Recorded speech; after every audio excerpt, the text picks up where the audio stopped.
Welcome my friends to Top 3 Bob. I'm Bob and I'm helping you towards your goals of becoming healthy, wealthy, and wise. Today I'm going to discuss the top 3 effective stretches for shin splints. For those of you who are runners or maybe participating in other sports where it involves running, occasionally you may begin to feel pain on the front of your shin, and that's often quite a garbage can term, but we're going to throw you 3 stretches that commonly will help that problem. Okay, we're going to first begin by just warming up the foot a little bit and stretching it by actively moving the foot. So all you're going to do, taking my socks off so you can see better here, but what you're going to do is you're going to put your heel down into the floor and you're going to stretch the foot forward and back. Stretch it forward. 1, 2, 3, 4, 5, 6, 7, 8, 9, 10. Relax. 1, 2, 3, 4, 5, 6, 7, 8, 9, 10. Relax.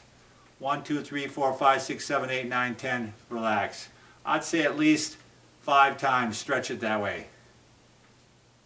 Okay, now you're going to go into a bit more of an aggressive stretch, and you're going to actually get onto your feet. Now we're going to do, I'm doing the right one here, the one that's down here, and you're going to put that the foot flat onto the ground, top of the foot flat on the ground, and you're going to stretch back a little bit like this.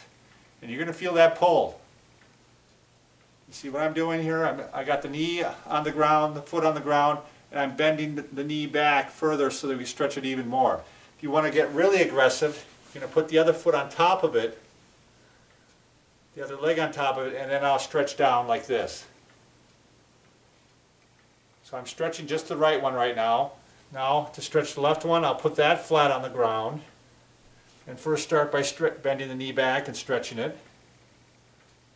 And now I'm going to go ahead and put the other foot over the top of it and stretch that too, even further, by putting a little extra weight on it. We'll start with that, and now we're going to go to the stretch that you can do on the stairs. Of all the stretches for shin splints, this is the one that's most critical. All you need is a set of stairs, and I've got my tennis shoes on my running shoes on right now. And it's going to be a lot more comfortable if you're doing it with shoes on, a lot easier to do. But all you want to do is you anchor the front of your foot to the stairs.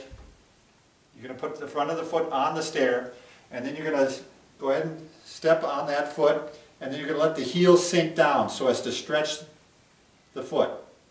And you're actually stretching the calves and some of the muscles that can actually cause shin splints.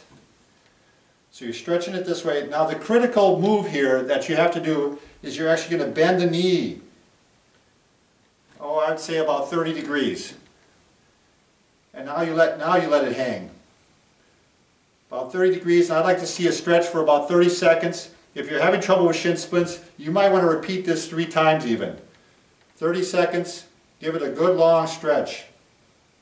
In the mornings, I'll actually do both at the same time, and I'll hang here with the knees straight, and then I'll go ahead and bend the knees and hold that for 30 seconds, and then I'll do each one for about 30 seconds with the knee bent. 30 seconds. It's critical that that knee is bent. You're getting a specific muscle that can give you trouble with shin splints. So have that knee bent and stretch it down. Now, in addition to the stretches, you're going to want to make sure that you have a good pair of running shoes. If you're tending to wear out your shoe on the inside part,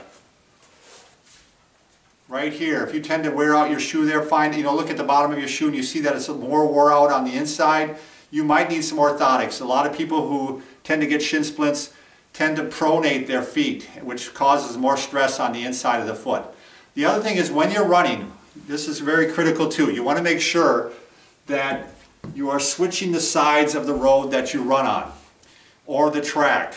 If you run on what we call a slanted surface or a cambered surface, and you're always running on the same side, actually it would be like if you're running on, let's say, the left side of the road, and you're always putting stress on the inside of the foot, it's going to give you problems. Now you're taught to run against traffic, which means you are always going to run on the same side of the road. So what I'm saying, unfortunately, from a safety standpoint, this is not the best advice, but from a standpoint of preventing shin splints, you want to run down the left side of the road, and then you come down that same side of the road on the way back. And that will even things out. If you're running on a track, you want to go clockwise and you want to go counterclockwise. You don't want to keep going in one direction. That's definitely a recipe for developing shin splints. Good luck, and I hope you can subscribe to us. Thanks.